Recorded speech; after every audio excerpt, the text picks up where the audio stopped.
नाम कैसे पड़ा, इनर्शियल फ्रेम है नॉन इनर्शियल फ्रेम, नाम में भी मतलब इतना सा एक आप याद कर सकते हैं कि इनर्शियल फ्रेम ऑफ रेफरेंस है।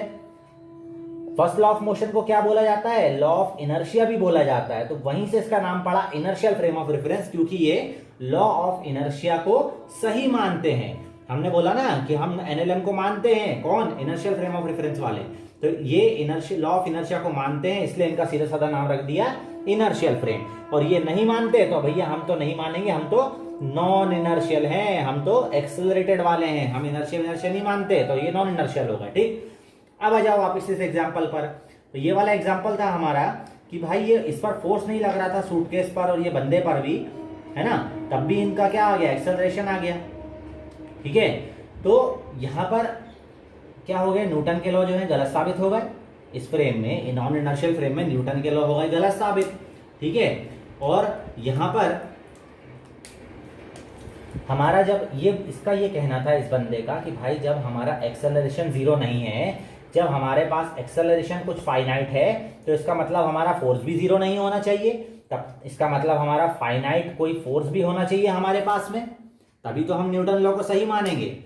तो फिर भाई बोला गया कि अरे यार तुम न्यूटन लॉ को गलत मत बोलो यार, हाँ कुछ तो इज्जत रखो न्यूटन लॉ की भी। न्यूटन लॉ इतना तीन तीन लॉ बनाए हैं, इतने ग्रेट साइंटिस्ट हुए हैं हमारे न्यूटन साहब, तो न्यूटन के लॉ गलत नहीं थे, लेकिन आपके देखने का नजरिया अलग है। तो आपके देखने के नजरिए के हिसाब से हम न्यूटन लॉ को सही मानते हुए एक इमेजिनरी फोर्स मान लेते हैं कि भाई ठीक है भाई, तुम्हारा एक्सेलरेशन जीरो नहीं था ना, तो तुम्हारा फोर्स भी जीरो नहीं था, हमने मान लिया तुम पे फोर्स लगा है।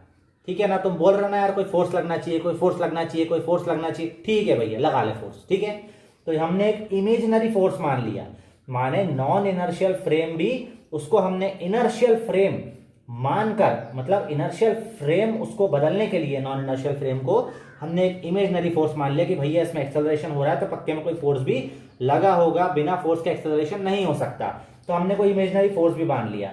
अच्छा, वो इमेजिनरी फोर्स होगा मतलब ऐसा कोई फोर्स एग्जिस्ट तो करता नहीं है, माने वो फोर्स कैसा हुआ, नकली फोर्स हुआ, इमेजिनरी फोर्स हुआ, तो इमेजिनरी फोर्स हुआ और उसी को हमने नाम दिया फिर सूडो फोर्स।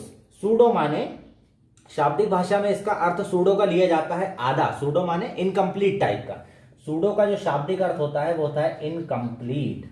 तो इनकम्प्लीट है ये फोर्स जो है इनकम्प्लीट फोर्स है, क्योंकि इसका रियलिटी से कोई कनेक्शन नहीं है, ये सिर्फ हम लोग नॉन इनर्शियल को इनर्शियल मानने के लिए, हमारा न्यूटन लॉस को बचाने के लिए हम लोग ये सूडो फोर्स का कंसेप्ट मानते हैं। हम लोग एक इमेजिनरी, एक नकली फोर्स मान लेते हैं जो कि सूडो फोर्स होता है। ठीक है, तो ये हमारा टॉपिक था सूडो फोर्स, इसको हम आगे और समझते हैं एग्जाम्पल के माध्यम से। ठीक, तो दोस्तों हमने देख लिया कि न्यूटन्स फर्स्ट लॉ को किस प्रकार से गलत साबित कर देते हैं हमारे नॉन इनर्शियल फ्रेम के ऑब्जर्वर। नॉन इनर्शियल फ्रेम में हमने देखा कि हमारा एक्सेलरेशन फाइनाइट है, लेकिन हमारा फोर्स जो है वो जीरो है, वहां पर हमारा कोई फोर्स नहीं है, तब भी हमें एक्सेलरेशन मिल रहा है। So when there is acceleration there is no force, so ये न्यूटन फर्स्ट लॉ का वायलेशन है, तो इस प्रकार से वो न्यूटन फर्स्ट लॉ को गलत साबित करता है।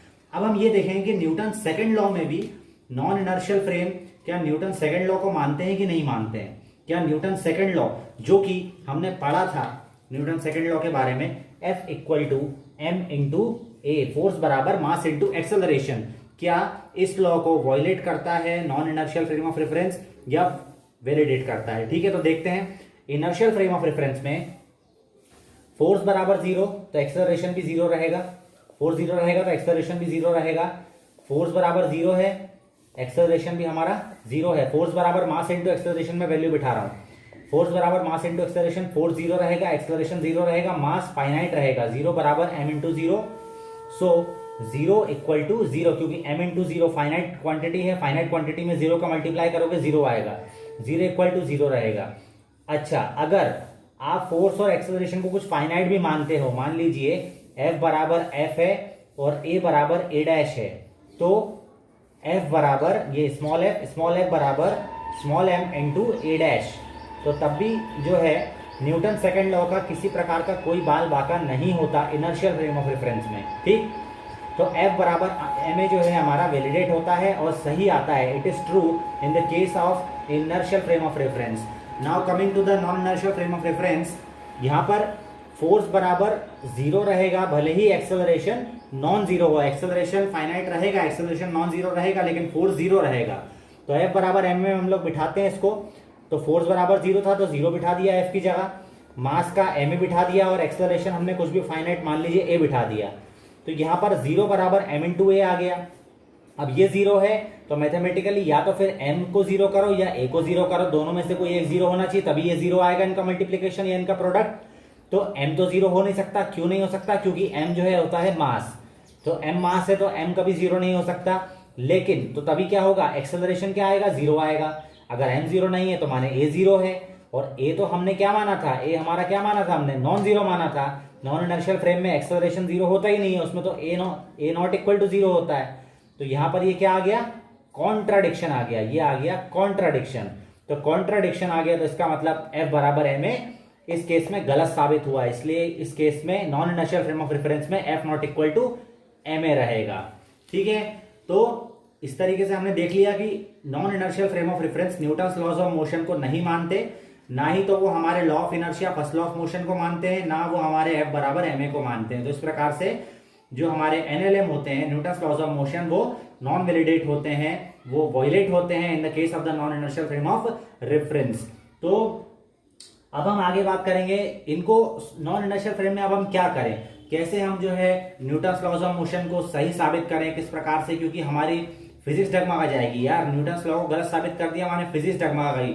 लॉज ऑफ मोशन पे ही तो हम लोग सारे क्वेश्चन सॉल्व करते हैं, हम लोग सारी स्टडीज करते हैं, और उसी को आप गलत साबित कर रहे हो किसी फ्रेम में, तो हम उसमें क्वेश्चंस कैसे सॉल्व करें, कैसे हम लोग कंडीशंस को देखें। तो उसके लिए उन्होंने एक नकली फोर्स, जैसा कि हमने बात करी सूडो फोर्स, या एक नकली हाइपोथेटिकल इमेजिनरी फोर्स बनाया गया। सूडो फोर्स का मान लिया गया कि भाई एक्सेलरेशन अगर नॉन जीरो है तो फोर्स भी हमारा नॉन जीरो होगा। There must exist a imaginary force, एक non zero imaginary force exist करेगा। तो उससे संबंधित एक प्रॉब्लम है, मैंने कहीं पढ़ा था इस प्रॉब्लम को, कहीं भी मैंने पढ़ा था, तो मैं आपको बता देता हूं, आपके साथ शेयर कर देता हूं उसको मैं। तो ये जो है, इसमें एक लिफ्ट दी रहती है उस क्वेश्चन में, और उसमें जो है एक बंदा खड़ा रहता है, लेट इट, हमने इसको श्याम नाम दे दिया, लिफ्ट के अंदर खड़ा है ये, और ये लिफ्ट के बाहर एक बंदा, मान लीजिए हमने उसको राम नाम दे दिया, ये खड़ा हुआ है। अच्छा, यहाँ पर एक पुली टंगी हुई है, पुली से हमारा एक मास टंगा हुआ है, m मास है, और ये पूरी लिफ्ट जो है ये पूरी a एक्सेलरेशन से अपवर्ड डायरेक्शन में a एक्सेलरेशन से जा रही है, ऊपर जा रही है। अब हम इसका फ्री बॉडी डायग्राम बनाएंगे। फ्री बॉडी डायग्राम, अगर आप में से कई लोगों को नहीं पता हो फ्री बॉडी डायग्राम क्या होता है, तो फ्री बॉडी डायग्राम में हम किसी भी बॉडी पर, जैसे यहाँ पर हमने बॉडी ली हमारी कौन सी, m बॉडी, हमारी m मास जो है हमने उसको बॉडी लिया, तो फ्री बॉडी डायग्राम में हम इस पर जितने भी प्रकार के एक्सटर्नल फोर्सेस लग रहे होते हैं, उन सारे एक्सटर्नल फोर्सेस को हम लोग इलिस्ट्रेट करते हैं, सारे एक्सटर्नल फोर्सेस को हम इसमें लगाकर दर्शाते हैं, इसे बोलते हैं फ्री बॉडी डायग्राम। ऐसा डायग्राम फ्री बॉडी डायग्राम कहलाता है। तो इसका जब राम से जब हमने बोला यार इसका फ्री बॉडी डायग्राम बनाओ यार, इनका राम कौन सा, जो लिफ्ट के बाहर खड़ा है, तो उसने क्या करा, उसने देखा कि भैया ठीक है ऊपर टेंशन लग रहा है, स्ट्रिंग है तो ऊपर टेंशन टी लगेगा, है ना। टेंशन माने कि ऊपर जो स्ट्रिंग जो उसको खींचने में जो बल लगा रही है, रस्सी में जो बल लग रहा है, वो टेंशन कहलाता है। नीचे mg ग्रेविटी, जो हमारा ग्रेविटी की वजह से उसमें mg लगेगा, उसका वेट, ठीक है। और a एक्सेलरेशन से ये ऊपर जा रही है तो a एक्सेलरेशन भी इस पर लगेगा। तो इसके अनुसार क्या हुआ, t माइनस mg बराबर ma। कैसे, देखो t ऊपर की तरफ है, ऊपर वाले को हम मानेंगे पॉजिटिव, और नीचे वाले जो फोर्सेस हैं उसको हम मानेंगे नेगेटिव। तो t हमारा पॉजिटिव रखा हमने, mg कैसा हमारा, mg हमारा कैसा है, नेगेटिव है, क्योंकि नीचे की तरफ है तो माइनस mg रखा। a कैसा हमारा, ऊपर की तरफ है तो पॉजिटिव रहेगा, ma। तो ये a जो रहेगा हमारा, ये नेट एक्सेलरेशन है, ये हमारा क्या है, net acceleration, ma, that is our net acceleration. तो हमारा नेट एक्सेलरेशन क्या होगा, t माइनस mg बराबर ma होगा, ठीक है। अब श्याम से कहा गया भैया तुम भी एफबीडी बनाओ, इनने क्या किया। अच्छा, श्याम के अगर केस में बात करें तो क्योंकि ये लिफ्ट a एक्सेलरेशन से ऊपर जा रही है, तो इसका मतलब श्याम अगर लिफ्ट के अंदर बैठा है तो श्याम भी a एक्सेलरेशन से ऊपर जा रहा है, श्याम भी a एक्सेलरेशन से ऊपर जा रहा है, और ये जो m है, ये मास है, ये भी a एक्सेलरेशन से ऊपर जा रहा है। जैसा कि हमने इस केस में देखा था, मास हमारा a एक्सेलरेशन से ऊपर जा रहा था लिफ्ट के साथ साथ, तो भाई ये भी a एक्सेलरेशन से ऊपर जा रहा है, ये खुद भी a एक्सेलरेशन से ऊपर जा रहा है ना, दोनों सेम टाइप ऑफ मोशन में है। तो इसका मतलब श्याम को ये चीज क्या काय में दिखेगी, रेस्ट पर दिखेगी, क्योंकि ये दोनों सेम एक्सेलरेशन से जा रहे हैं, इसलिए श्याम को ये मास कैसा दिखेगा, रेस्ट पर। श्याम को कुछ नहीं दिखाई देगा यहाँ पर कि ये एक्सेलरेशन से जा रहा है, ऊपर जा रहा है, कहीं जा रहा है, उसको कुछ समझ में नहीं आएगा। उसको सिर्फ क्या दिखेगा कि ऊपर भाई एक टेंशन लग रहा है, नीचे एक mg वेट लग रहा है, तो वो क्या कर देगा, t हमारा क्या ऊपर, mg हमारा क्या नीचे, तो ऊपर बराबर नीचे, माने नेट फोर्स क्या आ गया उस पे, नेट एक्सेलरेशन उस पे क्या है, नेट एक्सेलरेशन उसका 0 है। अगर यहाँ पे तुम t माइनस mg बराबर ma करते हो, a माने a हमारा क्या है, नेट एक्सेलरेशन, तो नेट एक्सेलरेशन इस केस में नेट एक्सेलरेशन मास का क्या था, ऊपर की तरफ था, तो ma कर दिया हमने। इस केस में हमारा t माइनस mg भी अगर तुम करते हो, ये पॉजिटिव t और नेगेटिव mg, तो नेट एक्सेलरेशन हमारा क्या है, 0, किसके सापेक्ष में, श्याम के सापेक्ष में, क्योंकि वो देख रहा है कि ये मास हमारा रेस्ट पर है, तो उसके लिए तो ये 0 पर हो गया, t माइनस mg बराबर m into 0, that is t minus mg बराबर 0। तो एक केस में आता है t माइनस mg बराबर ma और दूसरे केस में आता है t माइनस mg बराबर 0। इन दोनों में से सही कौन सा वाला है, ये वाला सही है, क्योंकि जो रेस्ट पर है, जो इनर्शियल फ्रेम वाला है राम, वो सही बताएगा। ये नॉन इनर्शियल वाला है, क्योंकि ये एक्सेलरेटेड फ्रेम में है, ये एक्सेलरेशन से खुद ऊपर जा रहा है, तो ये कहलाएगा नॉन इनर्शियल फ्रेम में, ये कहलाएगा हमारा non inertial frame of reference कहलाएगा, या नॉन इनर्शियल ऑब्जर्वर कहलाएगा। अब इस केस में किस प्रकार से हम सूडो फोर्स की मदद से हम लोग t माइनस mg बराबर ma लेकर के आते हैं, वो हम देखेंगे। पहले हम लोग सूडो फोर्स के बारे में थोड़ी सी चर्चा कर लेते हैं।